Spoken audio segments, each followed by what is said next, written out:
So this is my Shaker 44 gallon aquarium. It's about a year old. The primary fish here are Mbuna cichlids. But on top here, you see these little buggers that are kind of swimming around up here. They're surface feeders. They're called danios. So they tend to go after the food on the surface. So falling food, the danios don't necessarily get. So danios have a little higher mortality rate, plus the cichlids are fairly aggressive. Right now they're kind of in a fairly mellow mood. They haven't seen me yet. Well, they've seen me, but when the camera's up, they don't see my eyes. They don't recognize that I'm here. So they're a little more natural in their behavior. Been a lot of activity where this big guy that's swimming around here, coming in from the left back there. Oh no, here's the king right there. This is the boss. So this is his cave. This is his domain. And the plecostmus, which is a catfish, lives under there with him, and he's all pissed off about it. He wants a nest, so he's dug out all the sand that was down there, and he's down to the glass. So I'm a little nervous, of course, so I'm going to figure out what kind of rubber plastic I can slip in there to at least have a protection that he won't want to chew up, but he still is going to want to mark his territory. If there was a female in here, then he would really get aggressive and chase everybody and probably kill a few. There are a couple guys in here that are the definite low end of the pyramid of power. This one right here is really quite interesting. Everybody leaves her alone. I assume it's a her. And she leaves everybody else alone. She's just kind of in her own space. You'll never see anybody coming up and nipping at her. And she doesn't nip after anybody else. But most of these other guys, they kind of live to nip. This guy in the back here, the prison guy,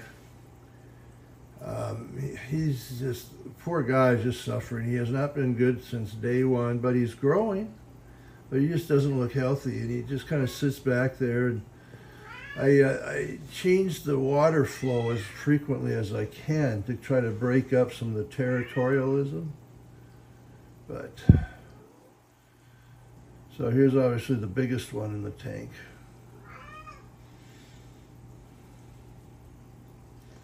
So these rocks are from Indonesia, from a lady I met. Grape clusters they go by. And they're very beautiful. As you can see though, some of them are completely covered in algae. They all were as bright, actually brighter than the one right here. This one actually has a lot of algae already starting on it. But you can see here the algae growing on it. So they were all generally that bright or shiny. So if we zoom back here now, let's take a look. You see these guys are all brown. And now, some people go, oh man, that's so ugly. No, it's not. The fish love this stuff. It's where the little microorganisms eat, and they munch around on them, and that's what's keeping them going when God forgets to feed them. People feel they got to have a sterile aquarium. Why? Well, I got algae growing on my rocks. So? Well, I got nice purple rocks in here. Yes, you do. But they're not purple anymore. You can go in after a while, maybe scrape some away or take some out and then put some new ones in. They don't mind new rocks. Now, some of these obviously aren't coming out. These bottom ones are never coming out. Well, I shouldn't say never, but not for a while. So we also have in here Bruce, the big plecostmus. Is that Bruce right there? No, no. Oh, yeah, is that Bruce? Or is that... No, that's just a rock. That's just a rock covered with algae and stuff. So I'm not sure where Bruce... And then there's Mitch, the bichir. He's about 6, almost 7 inches long now. He lives back in here somewhere too. So let's just kind of sneak around here. Now the thing is to move slow. If they see me, then their behavior changes. So I gotta really move slow here. So I got some auxiliary filtering on for a number of reasons. First of all, to control the current, to give them excitement. But also to make sure I just keep all the particles and bacteria and stuff. They say, well, it doesn't kill bacteria. No, it does. It minimizes it, and then you take care of it. This tank is pretty much a perfect tank, except for the aggressive fish. Now, there's no planted plants because these cichlids love to chew that stuff out. But floating plants, they eat them all up. All these are just what's left as stems. Most of the leaves have been eaten off, so they will eat them. They like them. I grow them in the other aquariums. But now I still don't see where Mitch, the bichir, is. So let's come around here. We got 2 huge monster fish, the 2 biggest fish in the tank. Twice the size of any of these guys.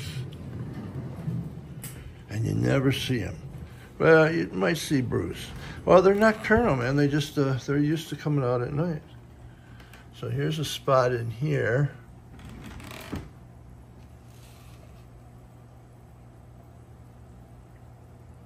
No, I don't see any fish in there.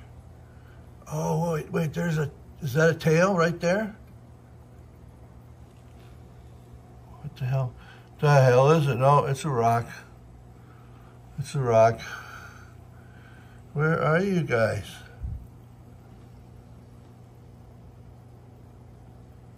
Huh. Now, Mitch was out for a few minutes yesterday. But, you know, he seems to be very conscious of my presence. When he comes out, he follows me, even in conditions like this, but he occasionally comes out with subdued light in here, but still daylight outside. And he'll make really strong eye contact, more than other fish do. And he just kind of sits still. And he looks like a dinosaur. Hence the name, the dinosaur fish. So we got lots of oxygen and filtration here. I don't worry too much about nitrates. Everybody gets all upset. pH is important. I put salts in to mimic Lake Malawi. But yeah, I don't worry too much about it. I should. I got all this stuff. I'm trained in chemistry. But, you know, it's kind of like, well, let's just, I like to watch and see the fish tell me, you know. When they're up at top gasping, that's oxygen, you know. Plants do this, but not that. It's light, or it's nutrients.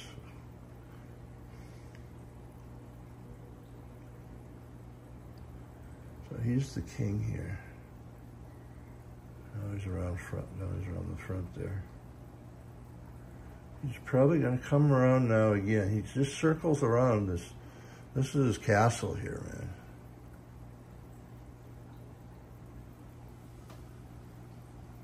You know.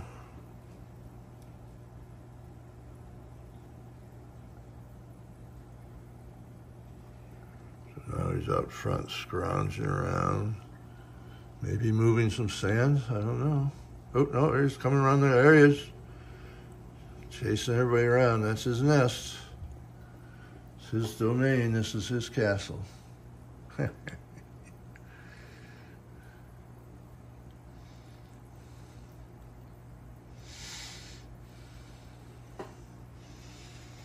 So this is an odd light setting for film. or for video like this. And I'm not exactly sure how it's going to look on the big screen, but I have some idea. So anyway, let's just kind of move around to the front. And now what we're going to do, I'm going to show you why they like me around. It's feeding time. Feeding time. So what we're going to do, I have a dropper here. And I'm going to drop brine shrimp.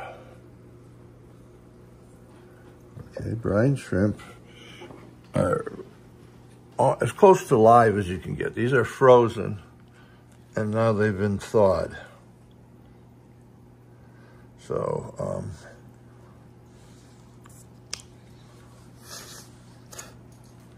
what I'm going to do is I'm going to drop it in up here, and now we'll be able to see what the current is doing here in the tank. So I go up, and I drop some in. Now let's see who figures it out. Fresh food. Ooh, ooh. Oh, that's pretty good. That's pretty good. What do you got here? Now their appetite changes as a function of the various cycles that affect them, mostly around light. Now, you know, these guys are from Africa. In Africa, the sun sets pretty much the same time every night, give or take an hour maybe. Here, over the seasons, you know, it's dramatic. So we force these fish to live in our environment in this part of the hemisphere. So it's an unnatural situation for them. So now, let's see, we have their attention. Let's do another drop. So in goes, there it goes. Who's gonna eat it? What's gonna happen to it? But you see now, these poor guys on top, they didn't get any of the nutrition. They're just not really into diving down. If you look at their mouths are pointing upward. They're designed to suck stuff on the surface, like bugs and floating food. Shrimp are obviously something that swims around in the water, which is natural for these guys. So what I'll do is drop some dry floating food in for the Danios. I'm trying to find a few more of these guys. I'd like to get at least 4 more large ones like this. The small ones don't survive. You don't see it, but suddenly one day it's gone. And, you know, one of the cichlids looks a little bit plumper. But what's interesting, although they chase each other around, there's no major wounds on them. It's really kind of interesting. So it's like they know that they're just sparring. You know, get the heck away from here. I'm not going to hurt you, but, you know, I'm the boss. So here goes another droplet in. This time up front here. Oop. Oh, just a minute.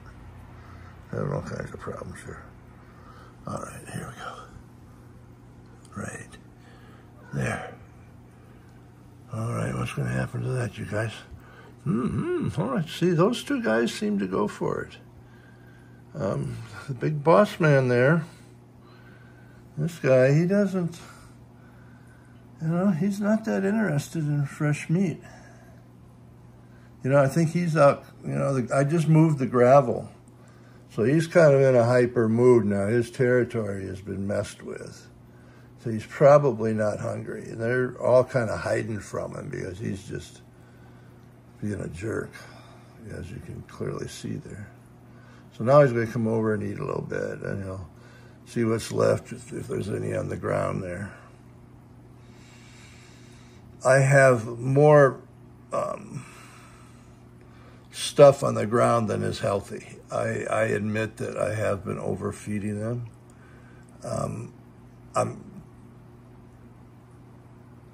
I need to, if it's not gone in a little bit, I'll vacuum this out down here.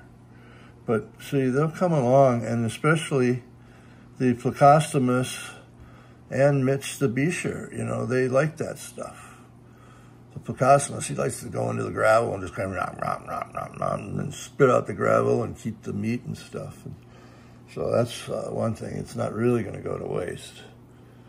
But you still got to be careful, because if they don't eat it all, it can turn into a high bacterial load and cause all kinds of havoc.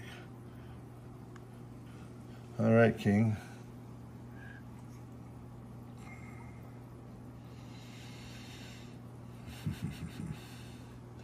So anyway, that's what's going on tonight. April 2024. Hope you enjoyed.